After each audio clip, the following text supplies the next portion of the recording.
Bismillahirrahmanirrahim. Assalamualaikum warahmatullahi taala wabarakatuh. Salam sejahtera dan selamat petang kepada seluruh rakyat Malaysia. Bersama dengan saya adalah Datuk Dr. Rohaizat, Dr. Nurhayati Rosli dan Dr. Hisham Shah. Kementerian Kesihatan Malaysia ingin memaklumkan bahawa terdapat 60 kes yang telah pulih dan dibenarkan discharge pada hari ini. Ini menjadikan jumlah kumulatif kes yang telah pulih sepenuhnya daripada jangkitan COVID-19 dan telah dibenarkan discharge daripada ward adalah sebanyak 5,706 kes, iaitu bersamaan dengan 81.4% daripada jumlah keseluruhan kes. Sehingga 20 Mei 2020 jam 12 tengah hari, terdapat 31 kes baru yang telah dilaporkan. Oleh itu, jumlah kes positif COVID-19 di Malaysia adalah sebanyak 7,009 kes dan jumlah kes aktif dengan boleh jangkitan COVID-19 adalah 1,189 kes. Ingin dimaklumkan bahawa 31 kes baru yang dilaporkan, 10 adalah kes import yang mendapat jangkitan di luar negara. Manakala 21 kes adalah penularan tempatan, di mana 10 kes adalah bukan warga negara dan 11 kes adalah warga negara Malaysia. Sehingga kini terdapat 11 kes positif COVID-19 yang sedang dirawat di unit rawatan rapi. Dan daripada jumlah tersebut, 7 kes memerlukan bantuan pernafasan.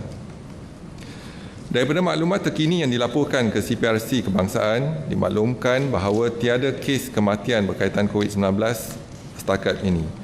Justru jumlah kumulatif kes kematian COVID-19 di Malaysia kekal sebanyak 114 kes, iaitu bersamaan dengan 1.63% daripada jumlah keseluruhan kes. Kementerian Kesihatan ingin menasihatkan orang ramai agar mengambil tanggungjawab sosial dalam memerangi wabak COVID-19 di Malaysia dengan kekal patuh kepada SOP yang sedia ada, iaitu syarat-syarat seperti yang telah ditetapkan di bawah PKPB, dan orang yang berisiko tinggi seperti kanak-kanak, bayi, warga emas dan orang kurang upaya perlu dilindungi. Manakala individu tidak sihat dan bergejala, dikehendaki segera menjalani pemeriksaan kesihatan. Amalkan penjarakan sosial pada setiap masa, iaitu sekurang-kurangnya 1 meter. Orang ramai turut diingatkan supaya patuh kepada 3S atau 3C dan 3W seperti disarankan oleh Kementerian Kesihatan Malaysia. Elakkan 3S atau 3C, iaitu elakkan kawasan yang sesak, crowded place, elakkan kawasan yang sempit, confined space, dan elakkan sembang atau bertutur dengan jarak yang dekat, close conversation. Amalkan 3W, iaitu kerap mencuci tangan dengan air dan sabun, wash. Sangat digalakkan memakai alat penutup hidung dan mulut di tempat awam atau jika bergejala, wear, dan warn, iaitu amaran daripada Kementerian Kesihatan yang lebih berkonsep kepada peringatan, iaitu elak bersalaman dan bersentuhan, amalkan etika batuk dan bersin, sentiasa lakukan aktiviti disinfeksi, duduk di rumah dan hanya keluar sekiranya ada urusan penting sahaja, dan dapatkan rawatan segera jika bergejala. Kementerian Kesihatan akan terus memantau perkembangan kejadian jangkitan di dalam negara dan juga di luar negara melalui maklumat yang diperolehi daripada pihak Pertubuhan Kesihatan Sedunia. Orang ramai akan sentiasa dimaklumkan sebarang perkembangan terkini dan Kementerian Kesihatan akan memastikan langkah pencegahan dan kawalan yang sewajarnya adalah dilaksanakan secara berterusan.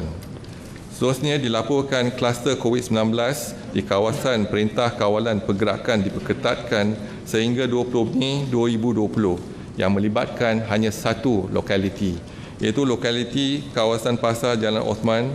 Pada hari ini tiada pertambahan kes dan jumlah kes positif adalah 28 dan 2 kes melibatkan di luar kawasan PKPD dan juga melibatkan 21 bukan warga negara.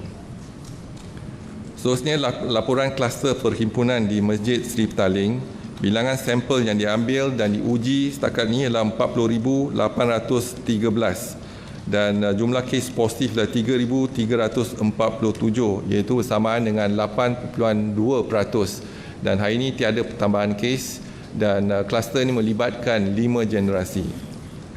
Seterusnya dimaklumkan saringan COVID-19 di 372 sekolah tahfiz dan madrasah sehingga 20 Mei 2020 dan jumlah pelajar, guru dan kaki tangan yang kenal pasti ialah 20,498. Jumlah sampel diambil dan diuji ialah 14,399 iaitu bersamaan dengan 70.2% dan jumlah kes positif adalah 659 iaitu bersamaan dengan 4.6%. Dan mereka yang bergejala ialah 96 kes iaitu bersamaan dengan 14.6%. Mereka yang positif dan tidak bergejala adalah 563 kes bersamaan dengan 85.4%. Dan dimaklumkan saringan COVID-19 di 369 pasar sehingga 20 Mei 2020. Dan jumlah peniaga dan juga pekerja dan lain-lain yang telah dikenal pasti ialah 39,731. Jumlah sampel yang diambil dan diuji adalah 31,315 bersamaan dengan 78.8%. Dan mereka yang positif ialah 263 kes iaitu bersamaan dengan 0.8%.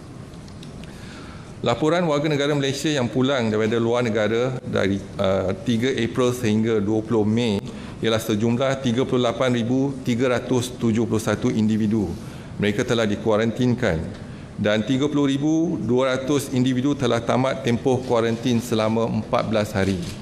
Dan jumlah kes yang positif adalah 402 kes iaitu melibatkan 4 kes iaitu ada pertambahan 10 kes melibatkan 4 kes pulang dari Amerika Syarikat, 2 kes daripada Singapura dan masing-masing 1 kes daripada Mesir, United Kingdom, Belanda dan Qatar.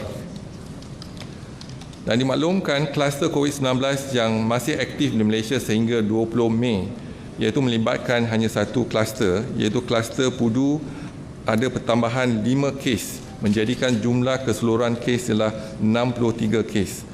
Lain-lain 30 kluster tiada pertambahan hari ini. Dan seterusnya dimaklumkan saringan untuk bukan warga negara dan mereka yang telah disaring dan diuji adalah 27,183 individu dan kes yang positif ialah 1,356 kes iaitu bersamaan dengan 5%. Dan mereka yang sedang menjalani rawatan ialah 456 kes bersamaan dengan 33.6%. Dan 3 bukan warga negara sedang dirawat di ICU iaitu 0.7% dan kematian ialah 4 kes iaitu 0.3%.